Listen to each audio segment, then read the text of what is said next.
शेतकरी मित्रांनो नमस्कार. आज आपण आपल्या हळद प्लॉटला पहिली ड्रिचिंगचं काम करणार आहोत.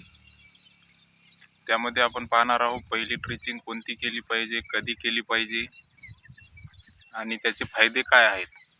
त्यापूर्वी मित्रांनो तुम्हाला आपल्या लागवडीची तारीख सांगतो. आपण 4 ते 5 जूनला या प्लॉटची लागवड केली होती. यामध्ये आपण 2.5 एकर गट्टू लागवड केली होती. त्याचा तुम्हाला व्हिडिओ आपण दिलेला आहे. त्यामध्ये काय काय खत व्यवस्थापन केलं, त्या 2 तासाचा अंतर किती, लागवड पद्धत, हे सगळी माहिती तुम्हाला आपण त्या व्हिडिओमध्ये सांगली. आज आपण मला वाटते एका महिन्यानंतर दुसरा व्हिडिओ घेत आहोत. आपण या प्लॉटला 2-3 दिवस अगोदरच ड्रिचिंग केलेली आहे, पण पाणी चालू असल्यामुळे आपण व्हिडिओ घेऊ शकलो नाही. तर ते तुम्हाला आपण कोणती ड्रिचिंग केली ते तुम्हाला आज सांगणार आहोत आणि त्याचे थोडक्यात फायदे काय आहेत ते पण सांगणार आहोत.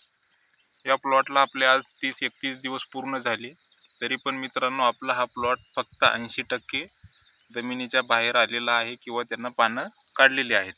20% हळद अजून कोंब आहे आणि 10% हळद अजून आपली जमिनीमध्येच आहे. याचं कारण मित्रांनो, सुरुवातीला आपण जे लागवड केली होती त्यावेळेस टेम्परेचर खूप जास्त असल्यामुळे जर्मिनेशनला थोडा प्रॉब्लेम येतो. त्यामुळे जर्मिनेशन थोडी लेट होत असते. बघू शकता तुम्ही, तुम्हाला थोडक्यात आपला प्लॉट दाखवतो. अशा पद्धतीनं आपला आज हळदीचा प्लॉट आहे आणि अजून पण मित्रांनो अशा पद्धतीचे कोंब आपल्या प्लॉटमध्ये चालू आहे. इथला अजून कोंब निघाला नाही, हे अजून कोंब याचा निघणं बाकी आहे. तर बघू शकता, तुम्हाला थोडक्यात आपला प्लॉट दाखवण्याचा प्रयत्न करतो. याला 2 दिवसा अगोदर मित्रांनो आपण ड्रिचिंग घेतलेली आहे आणि निंदन करायचं काम चालू आहे.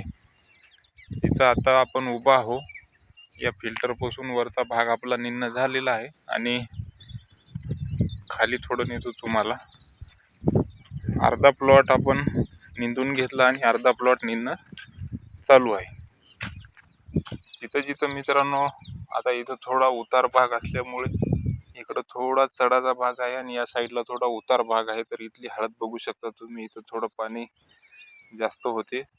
तर जवळपास 95-96% हळद इथली आपली जर्मिनेशन झालेली आहे.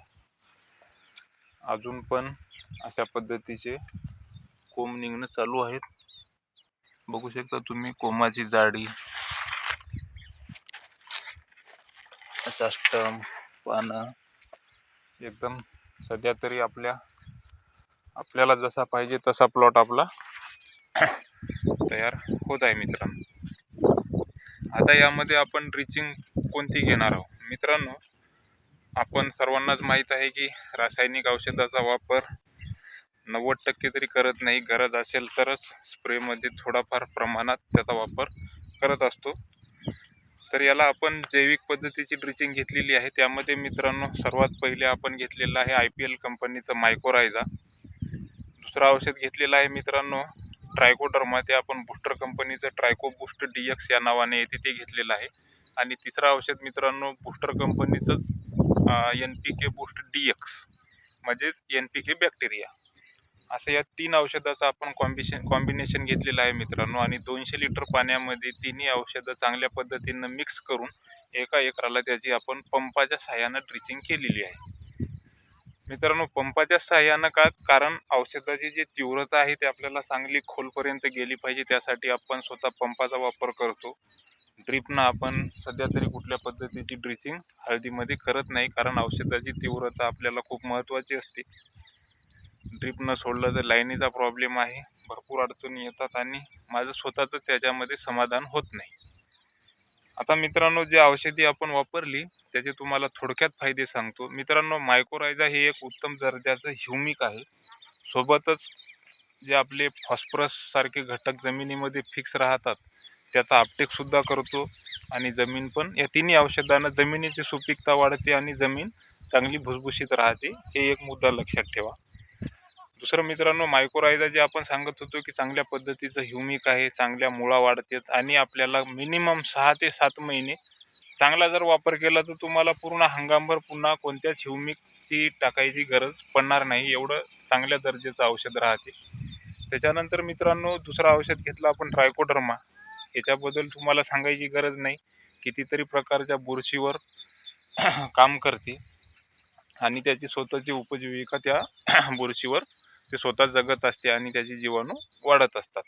तिसरं औषध मित्रांनो आपण घेतलेलं आहे NPK बूस्ट DX. त्यामध्ये मित्रांनो नत्रस, पुरत, पालास हे विरघळण्याचे जीवाणू असतात आणि ते नत्रस, पुरत, पालास जे आपण खतं दिले किंवा जे आपल्या जमिनीमध्ये शिल्लक आहे किंवा फिक्स आहे ते आपल्या मुळापर्यंत आणून द्यायचं काम हे तिन्ही औषधं आपल्याला चांगल्या पद्धतीनं करतात आणि याचा जे काळ असतो तो चांगला दीर्घकाळ असतो मित्रांनो. चांगल्या पद्धतीचं त्याचं काम आपल्याला दिसून येते.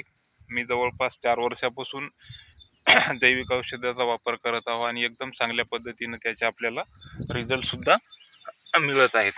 मित्रांनो थोडक्यात सांगायचं झालं तर एक औषध मुळांची वाढ करते, दुसरं औषध त्या मुळांना कवच तयार करते म्हणजे त्याला संरक्षण देते आणि तिसरं औषध त्या मुळांना अन्नद्रव्य आणून बाजूचं इकडलं तिकडलं अन्नद्रव्य आणून दळणवळणाचं काम करून त्या मुळापर्यंत आणून देते.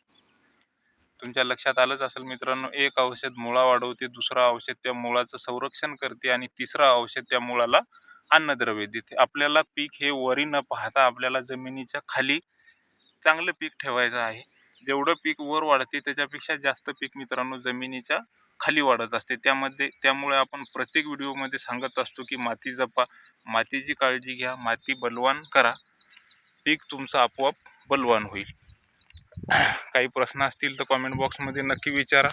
आपण ग्रुपवर आपल्या 2 दिवसा अगोदरच या ड्रिचिंगबद्दल माहिती दिली होती. आणि राहिला प्रश्न मित्रांनो, जर तुमच्या प्लॉटला अळीचा प्रादुर्भाव असेल तरच फवारणी करा, अन्यथा फवारणी टाळा. कोणतंही सीवीड एक्स्ट्रा किंवा हिरवेपणासाठी कुठलेही औषध आता तुम्ही आपल्या प्लॉटवर टाकू नका. हे औषधं टाकून तुम्ही तुमच्या प्लॉटवर रोग बोलू नका. आणि दुसरी गोष्ट सांगायची मित्रांनो, यानंतर आपण याला खताचा डोस देणार आहोत. तो आपण 2-3 दिवसामध्ये निधन झाले की देणार आहोत आणि लगेच मातीचा भर देणार आहोत. त्यासाठी आपल्या दुसऱ्या व्हिडिओची वाट पहा. नक्कीच आपण आपला दुसरा व्हिडिओ 2-3 दिवसातच तुम्हाला देण्याचा प्रयत्न करू. धन्यवाद मित्रांनो.